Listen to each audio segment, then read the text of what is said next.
Ruth chapter number 4, Lord willing. We'll move on down through the text here and we'll get Ruth married. I thought about getting a bouquet of flowers just so I could stand down there at the bottom and throw it over my head at the end of the wedding, just see who's getting married next. But I think that's about all of us in here unless it's Jake. And I don't think Jake's quite there just yet. He's got some time to grow on all that. But we are excited. I guess we could have thrown it to Miss Rachel. She's going to be the next one getting married around here. But anyways, we're going to be trying to marry Ruth off here tonight. Ruth chapter number 4, as the Lord's laid on our heart tonight, this idea here of from his field to his family. And that's what Ruth has done here. What a turnaround it's been in the life of Ruth, as she has gone from being just a Moabite woman to a widow there, and then she's come back into the land, or I say come back, she's come for the first time into the land of Bethlehem, Judah, to get into a field, and now the field where she was begging and gleaning in is fixing to be hers. Can you imagine that? The day after the wedding, she comes back, and all those young men that were dropping handfuls of purpose for her in the field, she looks at them and says, "Don't drop it anymore. I want it in the bucket because I'm getting it this way now." I just imagine that Ruth there just had a smile on her face. And if that's not the Lord, I don't know what is. Brother Doug's got a really good quote. He talks about when he was talking about Peter walking on the water, and he says, when you get your eyes off Jesus, the very thing that you were walking across is now what is dragging you down. Ruth is kind of on the other side of that coin there. So what the thing that was dragging her down and the thing that was causing her hardships and trials and troubles, she now gets to own it. She's owning the things that used to hold her down. That's pretty good right there. Here in the book of Ruth, chapter number 4, let's begin our reading in verse number 1. We do have some storms coming, and I'll do my best to be quick tonight. And all God's people said, yeah, I'll believe it when I see it. But anyways, I am going to try, I promise. So Ruth chapter 4, then went Boaz up to the gate and sat him down there. And behold, the kinsman of whom Boaz spake came by, unto whom he said, "Ho, such a one, turn aside, sit down here." And he turned aside and sat down. Now, when we left Boaz and Ruth off, Boaz has got Ruth in a waiting pattern here. Hold on just a little bit. Sit tight, Terry. Let me go and work a little while and see if this other kinsman will come and perform the duty of a kinsman unto you. If not, then I'll take care of it and I'll do it for you. So he's gone and he has found this kinsman. He's gone to the gate of the city. He didn't take a rest. Don't you love when people say, "I'll work on it, just give me some time," and then 6 months later you're still waiting for them to begin to work on that?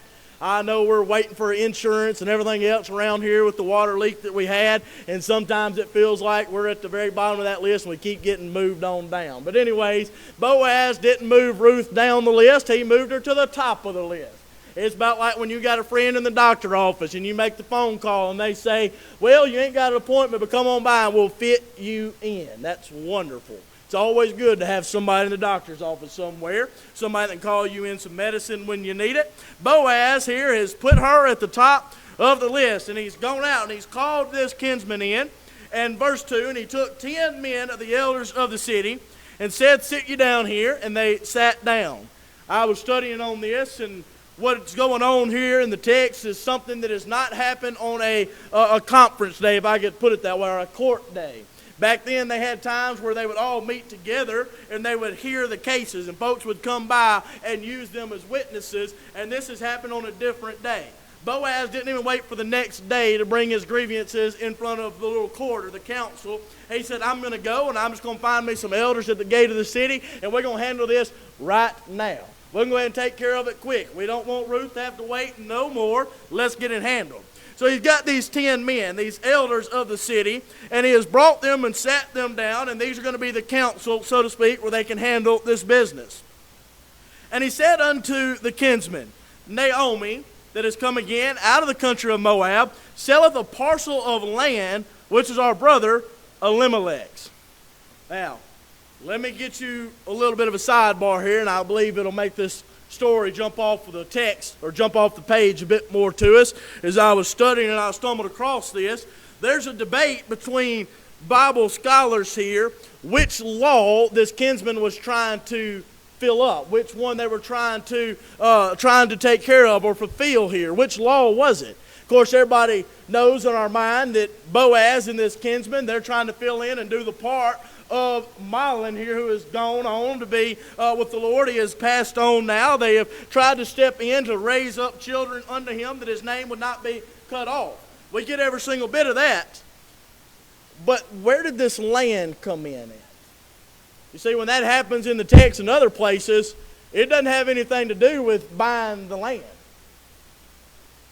The scholars believe that this was not to fulfill out the law necessarily of keeping the lineage of Mahlon going, but this is a different law that Naomi has brought to pass, because Naomi is the one who has made the terms. Whose land is it? Is it Ruth's land or Naomi's land? Who's selling it? That one's not rhetorical. Who's selling this land? Naomi. There we go. There we go. Let's wake up right quick. Naomi is selling the land. It says that Naomi has got land to sell. She's selling this parcel of land. You see, the way that Boaz has gone about this whole thing is using the land of Naomi to try to make this thing work out better for Ruth. You remember what Naomi said in chapter number 3, verse number 1?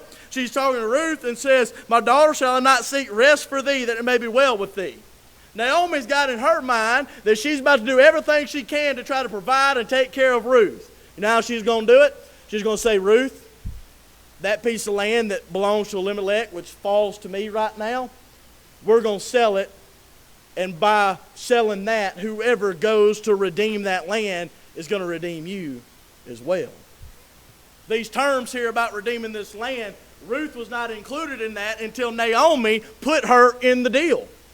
How about that?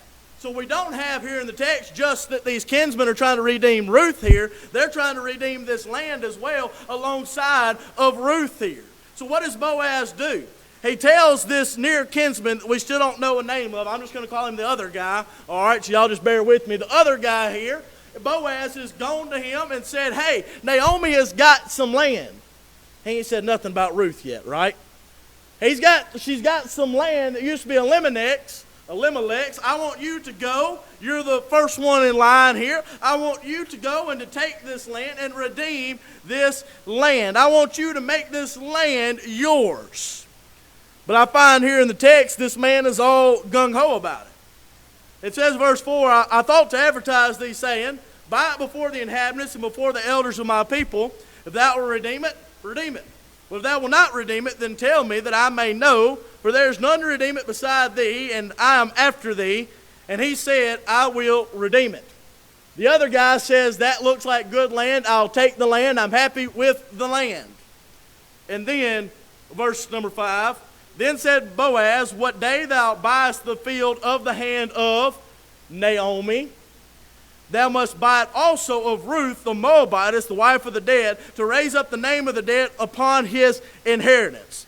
And the kinsman said, "I cannot redeem it for myself." What changed?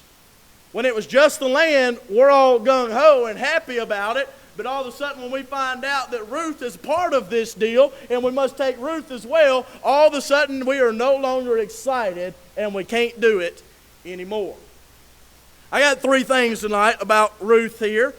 I believe you can see in the text that Ruth is passed up here in the text. This other guy, he's passed up on the land. He wasn't having any desire on Ruth herself. He did not care about Ruth's well-being. He didn't have any concern for the children of Mahlon that are now cut off in that family line. He had no desire to do that part and to fill in for him and provide children to that line. He had no idea about charity. He had no desire to do any charity, because Ruth is right there needing a handout, needing somebody to help her, and he turns his nose up and says no. He was only after what she might have provided and what he could have got out of the deal. Does that not sound like people today? It's not what can I do for you, but what can I get out of you? What kind of favors?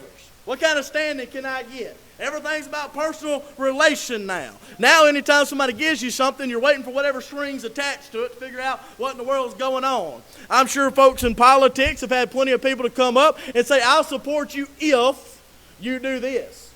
I'll do this for you, and I'll go out and I'll campaign for you if you do this over here or this over there. There's always something that people are wanting out of us. I believe here in the text, you can look at it. This other guy, he didn't care nothing about Ruth. He had no desire to help Ruth, no concern for her whatsoever. He just wanted the land. But he ended up passing it all because it was not worth it when Ruth was in the mix. He passed up the land. I believe he passed up the lady. That's pretty easy to see, ain't it?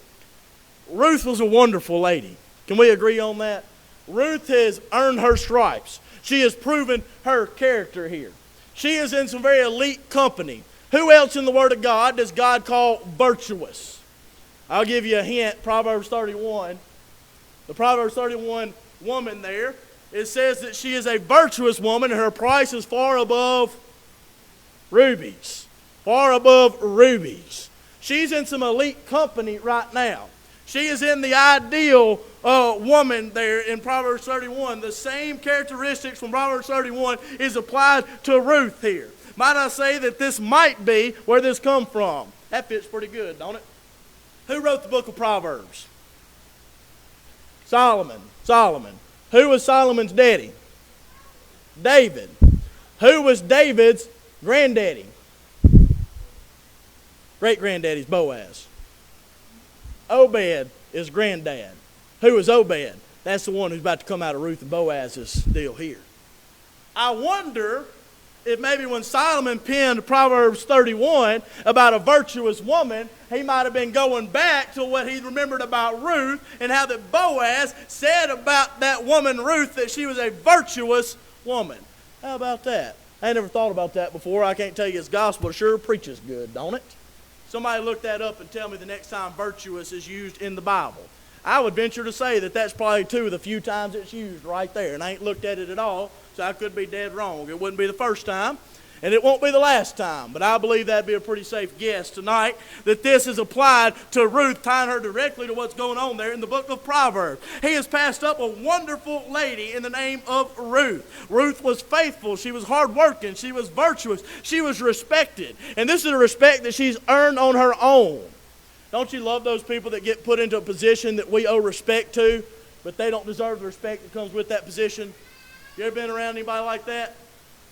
There was years ago when I was out at Herkin growing up, I remember there was a missionary, and he was in either New Zealand or Australia. I want to say it was Australia. And he went in, and he was a big old fella, and he said that he had picked up playing rugby because rugby is so big out there, and they wanted to play rugby, and all of his church members and all these men wanted him to come and to play rugby there with them. And he said, man, I'm big, I'm fat, I'm out of shape, I don't run good. So when you're playing rugby, I know nothing about it, I'm just telling you what he told me. When you get tired and winded as a big boy, there's a trick to catch your breath. You grab the ball and you lay on top of the ball. Kind of like a scrum type of deal. They cover that ball up and dogpile that ball, and the longer you can hold it, the more breath you get back. But he said when he would do that the officials had a way of breaking that up. They would take their cleats and they would scratch your back of whoever was on the ground covering the ball with your cleats to try to get them to get up off the ball. And he had figured out that he could take 2 licks. He would never make it to the 3rd lick. He said that's how tired and worn out I was. I would sit there and I would take that so I'd catch another breath or two. But he went on and on and on. And these folks were picking on him playing rugby, and they never would call him brother so-and-so. They never gave any respect to him. And finally one day he just went off and told them how it was going to be, and he earned their respect in that. And they looked at him and said, now we're going to call you by your title because you've earned your title. Australia's different, I understand that. I don't think that's the best way to earn respect nowadays is to tell somebody off. Most of the time, the person who's the loudest in the room and says that you ought to respect me is the one who will never have respect. That's my opinion on it. That's typically how it works out.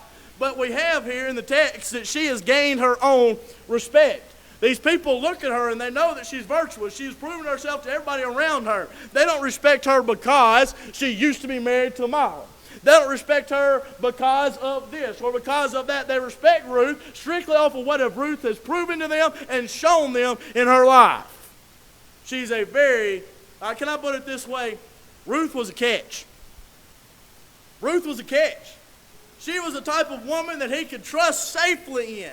Somebody that would do nothing but good unto him for the rest of his life. She was a catch, and this man missed out. This other guy, he has let go of something that he would never have the opportunity to have again. He's passed the land, he's passed up the lady, and I got to put it this way, he has passed up on the lineage.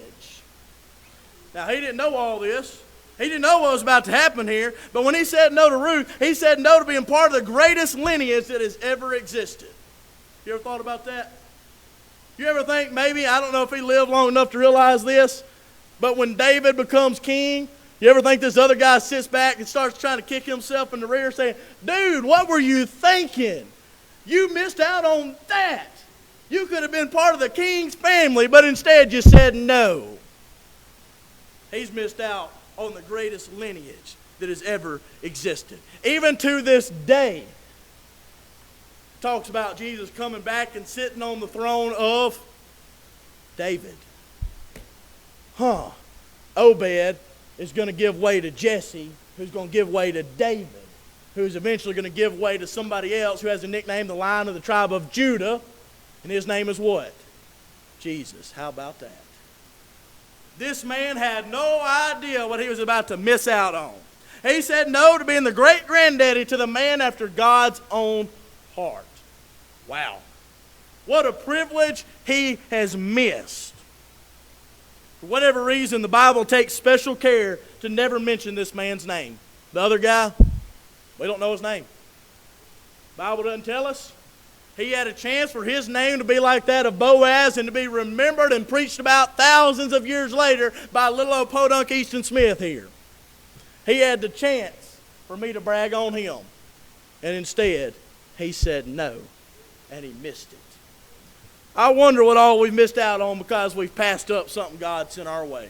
You ever thought about that? You ever thought about the blessings of life that we've missed out on?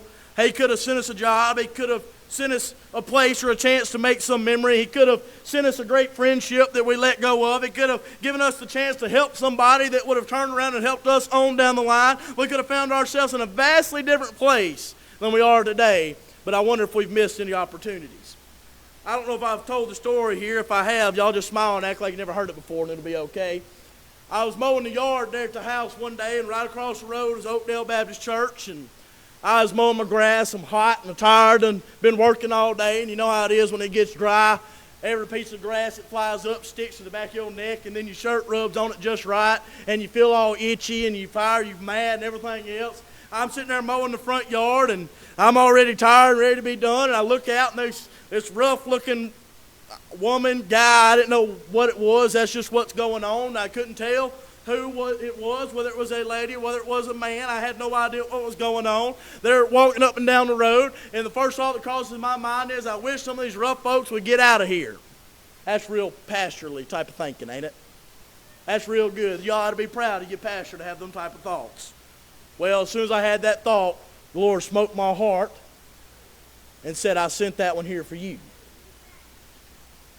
And I made a deal with God. I said, God, I'll make you a deal. I'm going to cut the backyard. If she's still there after I cut the backyard, then I'll go. And I cut on the backyard, and I come back around, and she wasn't there. And I was like, well, I guess the Lord didn't want me to go talk to her after all. And I realized I'd missed a part in the backyard, so I go to the backyard, and I get that part I missed, and lo and behold, I come back to the front yard, and guess who's there again? Here this gal is walking up down the road, and she's sitting on a bench under the front porch of Oakdale Baptist Church right across the road.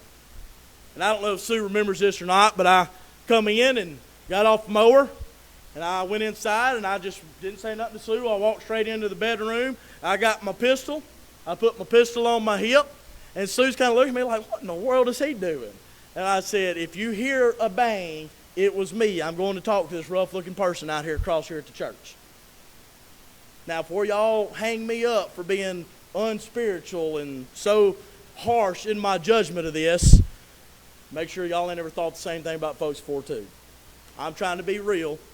I've always said that. I want to be real. I want to be real in the pulpit and out of the pulpit. What you see is what you get. I had some thoughts that I ought not have. I agree wholeheartedly. But the Lord gave me an opportunity, and I went out there and I began to talk to that woman. Turns out that woman was in a relationship with another lady. And that lady had lost it on her and kicked her out and thrown her out of the house, and she had no way to get back where she needed to be. And she gave me this great big old long story about how bad things were. And I sat there and I just kind of listened to her for a little while. And then I just thought to myself, she's in a pretty good place to get some help sitting at the front porch of a church. I looked at her and I said, it's amazing all throughout history, anytime somebody needed help, they found their way to the church. And look where you are. And I began to sit there and talk to that lady and witness to that lady.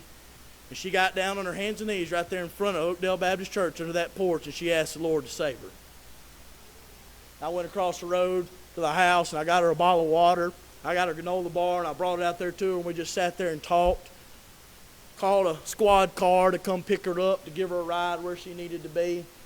It's amazing. We're sitting there talking, and I was trying to get the conversation moved that way to where I could tell her about the Lord and Jesus that went and died for her and would forgive her of sins, even as the ones that she had committed.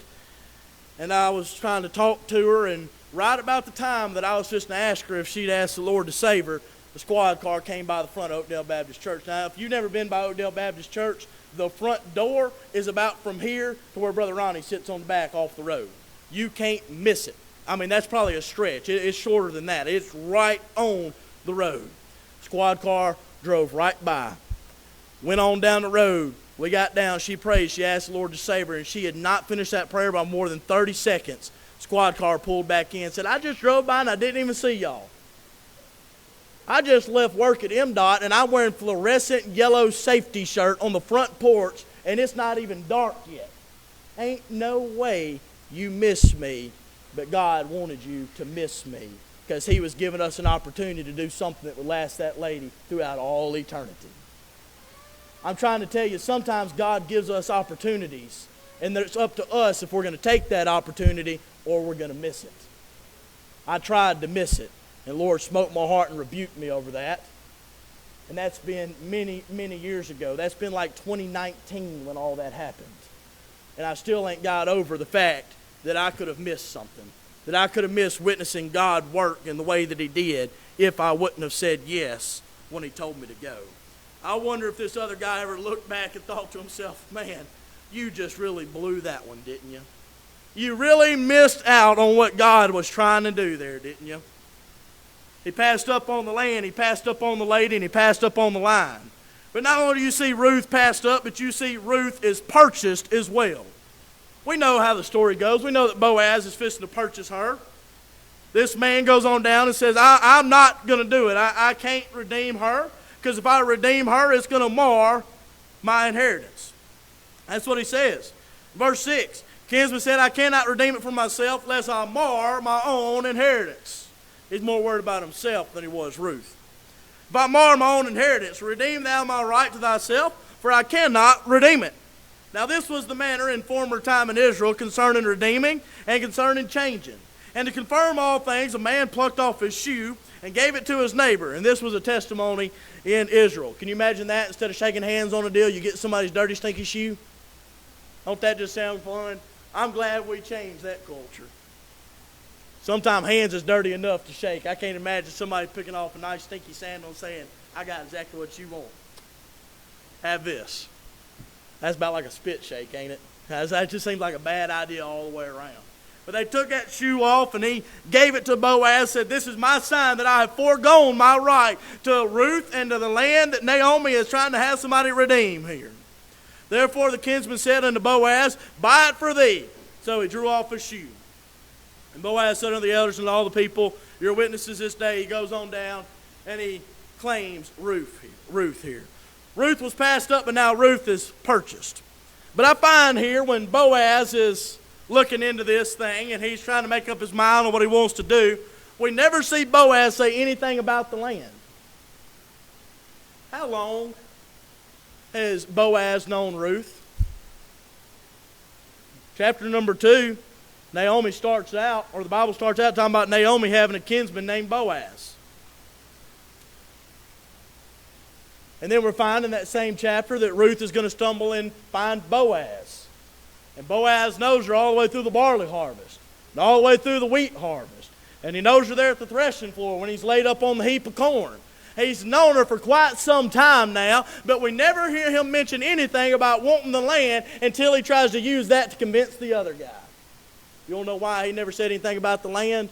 because he wasn't studying the land. He wasn't worried about that land. We don't know how big this land was. We don't know the price of it. We don't know if it had any barns on it. We don't know the crop history, Brother John. We don't know the crop history on that land. That's important stuff to ask back then. We don't know if it's got any utilities run to it. I understand they wasn't running water line back then, but if we're asking questions about buying land today, we want to know what it's got. Brother Riley Hill's a missionary up in the panhandle of Idaho. And up there, they have a bedrock shelf that is very shallow, and it's incredibly hard to drill through that and get to water. So they went up there, and Brother Doug is on his missions board or whatever, and went up there, and they were trying to find a building. And when I say just stupid high prices out there, they were selling apartments on the top level, and you had a whole business underneath you, and they wanted like hundreds and hundreds of thousands of dollars for little one-room apartments up there because they had water and stuff run to them. I'm talking about it's ridiculous how much money it was. Now, God made a way, and they found a property, and they got the property paid for, and they got water on the property, and they got a church on the property, and the Lord is blessing them, and they're doing big things there, but utility is being run with such a big ass. There's things there that we always wanted to pay attention to and ask the question on. You'd think if Boaz here was really interested in Ruth, he'd have asked some questions about what's going on the land. What kind of land am I getting? How does it look? Is it good for farming? Is it good for animals? Is it set up? Is it ready to go? But we don't find that anywhere in the text because Boaz did not care about the land. He wasn't after that at all. He didn't say over there in the text, chapter 3, verse 13, when he's talking to Ruth, and he says, just tarry the night here and we'll see how this thing plans out. He didn't say, let me think about the land you got. Let me see if it's worth my time. Let me see if it's worth the efforts. He didn't say anything about the land because he wasn't wanting the land. I believe with all my heart here that if she would have come with nothing, if she would have come with credit card debt, I believe he still would have took Ruth because he was after Ruth. He wasn't after anything else. He wasn't after Ruth, and he wasn't after the lineage. Boaz knew that one day, if the Lord allowed it, there would be a child born into this relationship. He knew that. But he did not know that this child was going to lead to David and was going to lead to Jesus Christ and was going to lead to our salvation, was going to lead to our victory and eternity in heaven. He had no idea all that was fixing to happen. It didn't affect his decision at all because his decision wasn't about the land and it wasn't about the lineage. I believe with all my heart he was trying to take care of that lady named Ruth and trying to do what he knew was right. The Bible tells us, to him that knoweth to do good and doeth it not, it is sin. What's the law say? The law says the next kinsman is supposed to do the duty of a kinsman and come and to raise up children and let those children carry the family name of the one who'd already passed away. So that family was not lost in the family of Judah or in the family of Israel. That was his job to do. That was the right thing for him to do. He knew he was trying to do what was right. He wasn't after the land. He wasn't after the lineage. But I believe he was after the lady. He saw her for what she proved herself to be.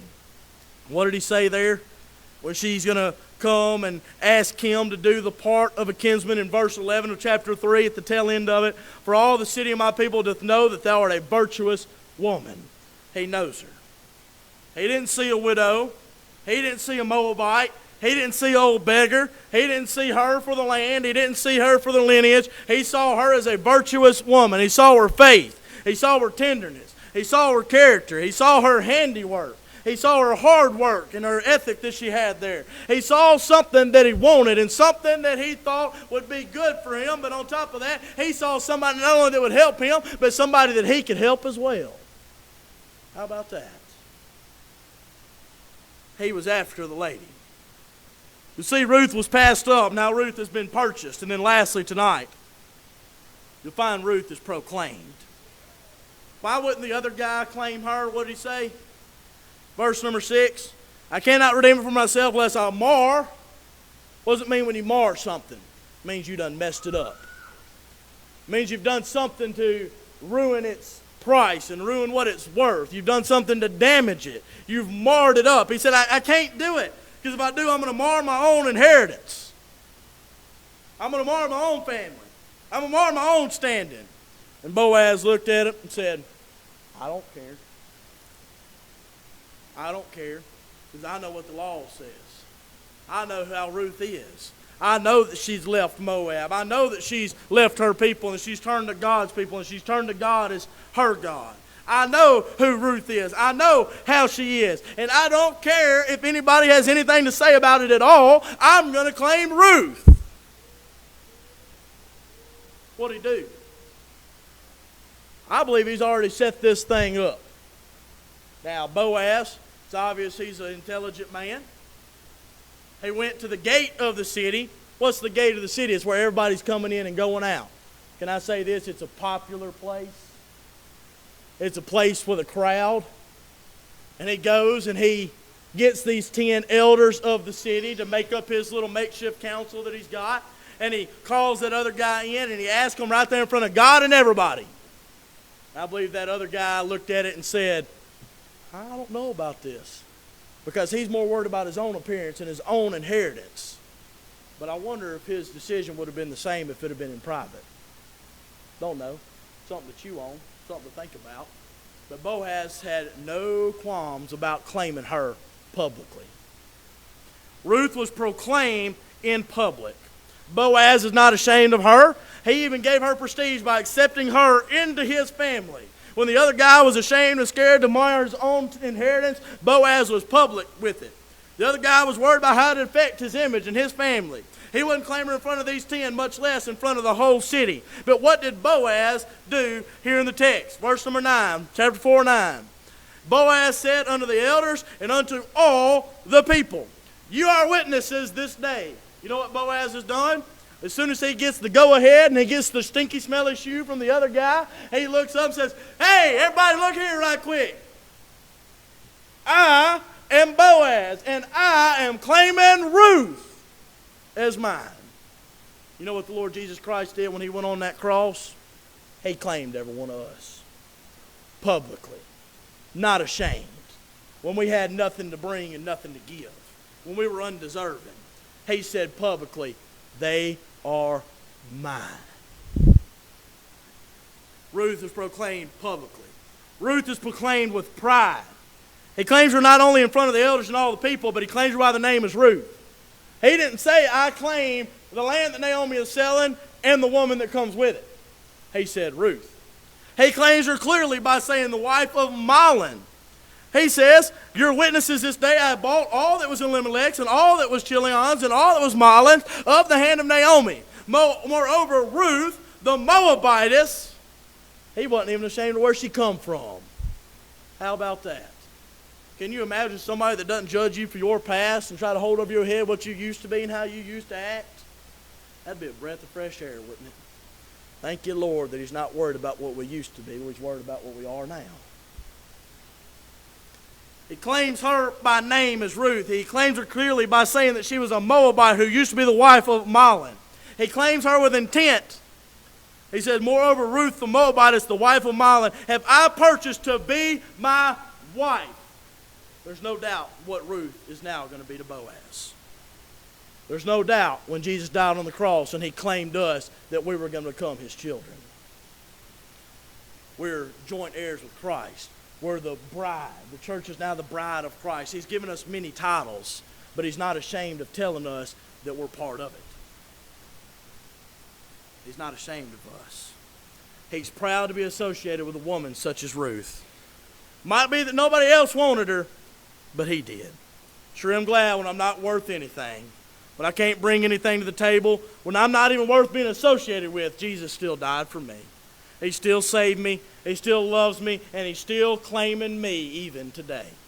Matthew 9:11 says this, and when the Pharisees saw it, they said unto his disciples, why eateth your master with publicans and sinners? Verse 12, but when Jesus heard that, he said unto them, they that be whole need not a physician, but they that are sick. But go ye and learn what that meaneth. I will have mercy and not sacrifice. For I am not come to call the righteous, but sinners to repentance. You know what he's saying right there? He's saying, I came for them. You want to know why I eat with the publicans? You want to know why I eat with the sinners? You want to know why I'm in that crowd? You want to know why I'm around the lepers and why I'm around the beggars and why I'm around the lame, why I'm around the blind, why I'm around the deaf? You want to know why I'm associated with those folks? You want to know why I got on a boat and left the multitude where the preaching was good and went across the stormy sea in Mark chapter number 4, verses 35, around about in there? You want to know why I went across there? And in Mark chapter number 5, I ended up in the land of Gadara and talked to a man named Legion to come out of a tomb. You want to know why I did that? Because those are the ones that I came to save. The ones who needed somebody. The ones who couldn't do it on their own. The ones like Ruth here when they needed somebody to get in their corner and to love them and to help them and to put them up on their feet. Said, that's who I came for. That's why I'm here. And Boaz is making sure that everybody knows she's now mine. She's now mine. She's my wife now. She's part of my family now. I'm associated with her and she's associated with me now. He was very publicly proclaiming her. But I believe not only was Ruth proclaimed in public and with pride, but Ruth was proclaimed with intent to prosper. Really? What you talking about? Glad you asked. Let me explain it to you and I'm going to be done. Oh yeah, we going good. You'll find here that all the people that were in the gate, verse 11, and the elders said, we are witnesses. The Lord make the woman that has come unto thine house like Rachel and like Leah, which two did build the house of Israel. What are they saying?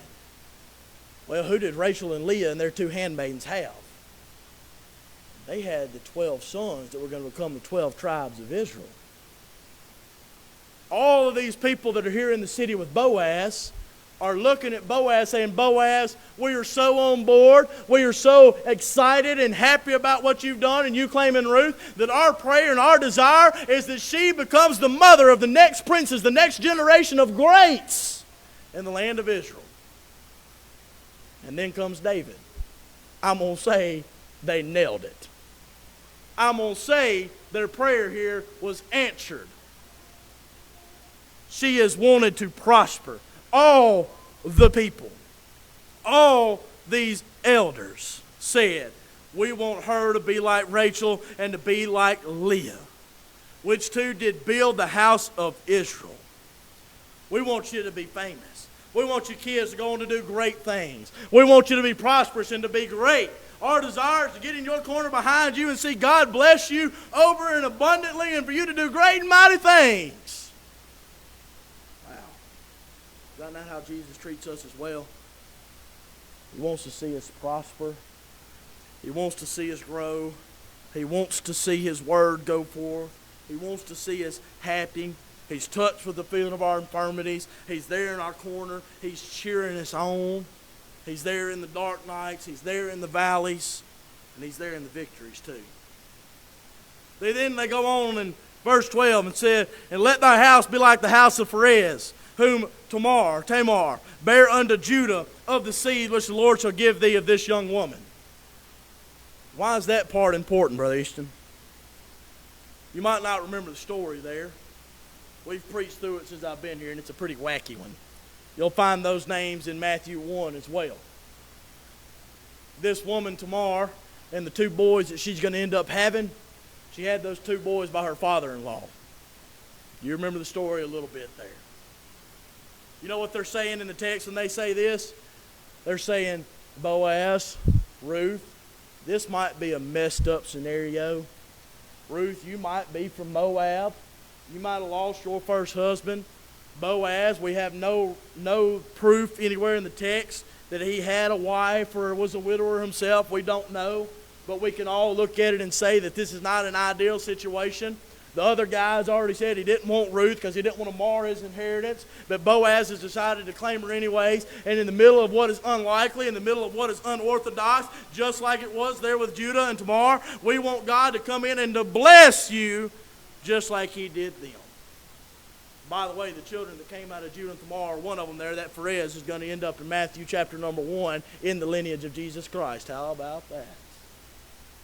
God using something that we would all look at and say, that's crazy.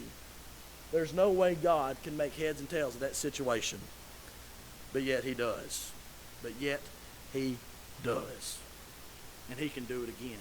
See, Ruth here in the text, she's gone from a nobody in a bad way to be married to Boaz. She went from gleaning in that field to owning that field. And all of this stemmed from two decisions that she made in her entire book here in the book of Ruth.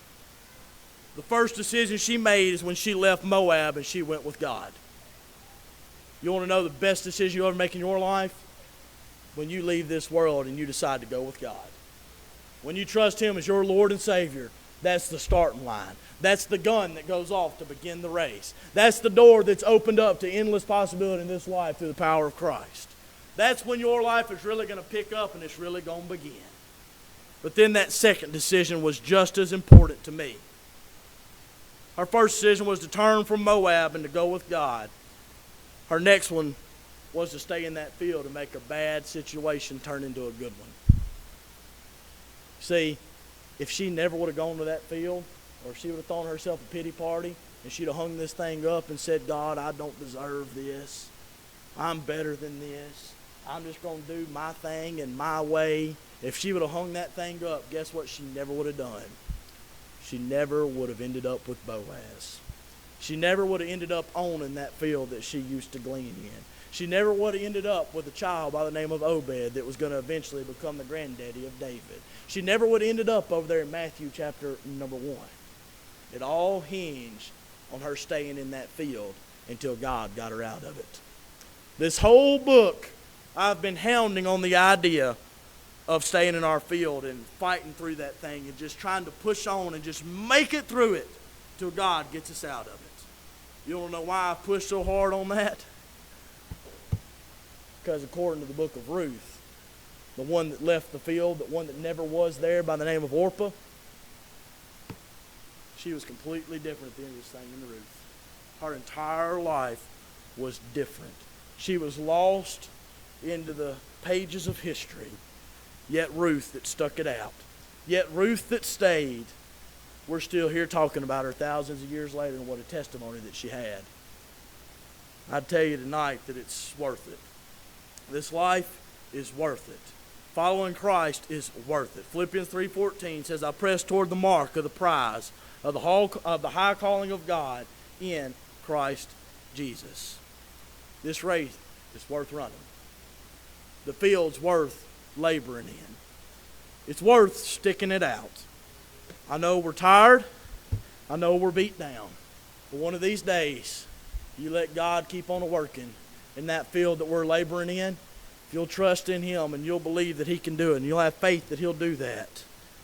I have every bone in my body believes that He will get you out of that field. He's done that for me. Ladies, you can come on to the piano this evening. I'll tell you a story real quick. Sue and another lady were talking back porch of the church this morning. And I was trying to get the kids and stuff loaded up and find everybody's stuff. And I asked her on the way home and said, what were y'all talking about? And she was talking about when me and Sue first got married and we wanted a house and we wanted kids and we wanted all these things. And not to draw it out, there was a time when we didn't ever know if we would have a Darden and a Nate. We didn't know. We had our struggles. We had our trials with that. We were in a field that wasn't a fun place to be. And we fought through it and we kept praying. And the Lord said, or Sue said that one day she was kind of beat down and she was dealing with some struggles on that and some heartache. And she kind of looked around and she looked at our house. We got a 3-bedroom house. And she began to think to herself, the Lord wouldn't have given me a house with 3 bedrooms just to leave them empty. And now our bedrooms are full. There was a field that we were fighting through, and we were laboring through, and we were struggling through. And we were looking around thinking, God, are you ever going to get us out of this field? Are you ever going to beat this thing for us? Is there ever going to be a time when we can look back at that field and say, I remember how much I grew there in that field? That time is now.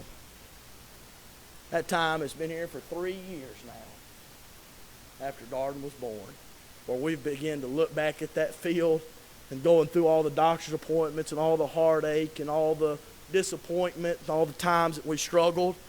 And now we've been able to talk to others that are going through the exact same thing. Right there in that same time when we're going through a miscarriage, Sue's best friend, she had one as well. And guess what we were able to do? We've been through that field before too.